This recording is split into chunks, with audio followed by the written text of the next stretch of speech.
Hey guys, it's Stephanie and I'm here with part 2 of my December wrap up. So let's just get to the books. I will leave a link to part 1 below, but here is the second half of the books that I read in December.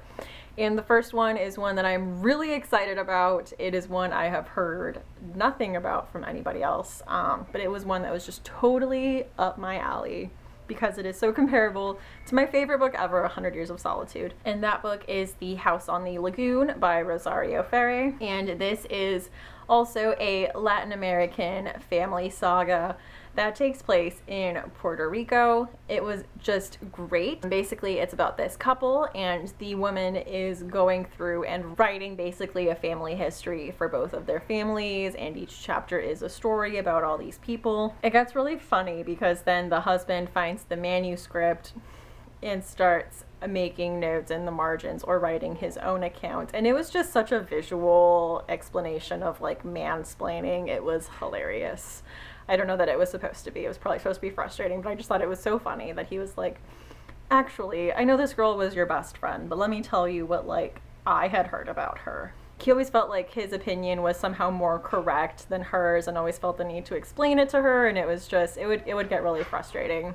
Part of his rant was that her stories had this like feminist slant to them, but it was just absolutely fascinating. If you're at all interested in Latin American family sagas or the history of Puerto Rico and kind of its strange relationship to the United States and how this plays out in a fictional family, or if you liked 100 Years of Solitude like I did and you want something that is comparable to that, I 100% suggest reading this book. It was absolutely great. I gave it, 4.5 stars. Just loved it. The next book I read was a book I got for review. This is Eteka, Rise of the Imamba. This is kind of a historical fiction thriller that takes place during the Cold War, and it spans a lot of countries and it spans many years. And the author himself told me that he's thinking of making this into a graphic novel, which I think would be great, because I think the only issues I kind of had with this were, one, I don't think I was the target demographic. Like, this is not really a genre that I read. This is a lot more action adventure. If you like fast-paced action adventure stories, where it has a lot of historical emphasis, I would suggest this. But I can definitely see how this would make a great graphic novel. There is a lot of dialogue and a lot of plot is kind of in that dialogue. There's a lot of really intricate artwork in here, so if this was artwork he did himself, I can definitely see how this would make a very successful graphic novel. So if this is something, like I said, that interests you, I would definitely give this a try. I will leave a link down below to Amazon where you can buy this and support an indie author. The next book I read was when I had started buddy reading with Crystal, and this is Joan Didion's The Year of Magical Thinking. This is a memoir about basically the year after the sudden death of her husband, and it was just heartbreaking. Her husband had a heart attack, but then at the same time he had his heart attack, their daughter was in a coma, and it was just, I can't imagine, I mean, I read it, I can imagine it kind of just such a hard time and so many things to go through, and her just detailed vulnerability about what it's like to be grieving the loss of a husband and what grief does to you as a person and the kind of irrational thoughts that come into your head.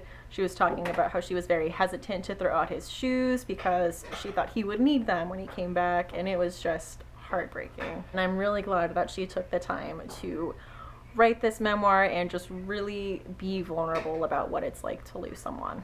The next book I read was Joe Hill's Nosferatu. This was my first Joe Hill book, and I was really glad I read it in December, like someone had suggested. I think I was able to get the book like on December 27th. People say to read it during Christmas because it is about a killer who kidnaps children and kind of has a vintage car that drives them to a place called Christmas Land, and like the car plays Christmas music, and that's just kind of the whole aesthetic, and it's really creepy. So it's like a Christmassy horror novel. But Christmas music was still on the radio when I read this, so I think it just really added to the atmosphere of it. Christmas decorations were still up. I'm really looking forward to reading more.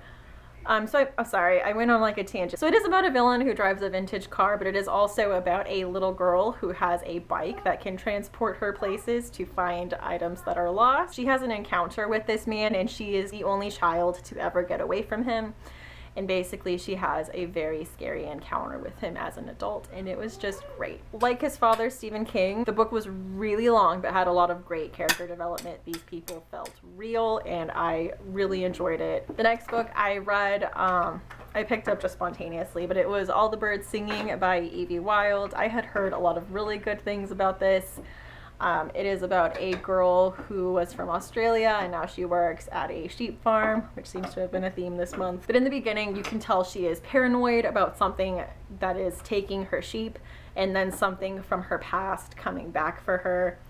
And as you get more into the novel, you get a little bit more information about her past. And as the novel went on, I really enjoyed the way information was, the way you learned information about her past. But overall, I was really disappointed with the ending. It felt like there was a lot of unanswered questions.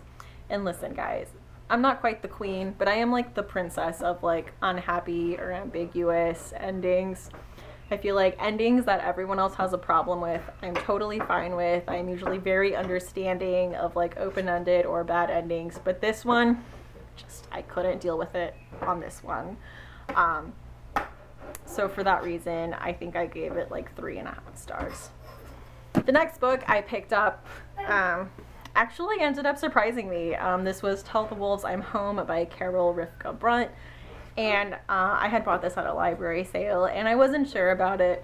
This is gonna sound so superficial, guys, but because it was like a Target book club pick, and usually the kind of books they pick, I roll my eyes at. Like, I do not want to read Me Before You, and like all that stuff. I'm usually like, ugh. So I'm sorry if that makes you hate me, but it's just like not the stuff I like. So I was not sure about this, but I picked it up and I knew it was the story about a young girl who was very close with her uncle.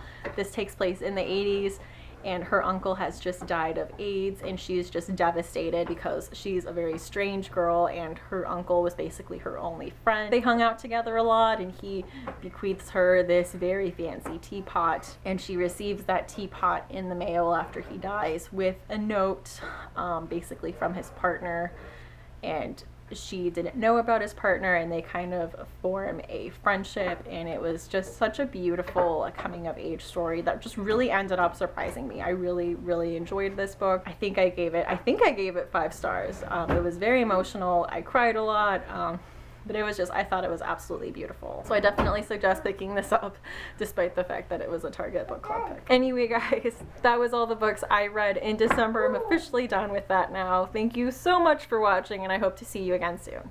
Bye!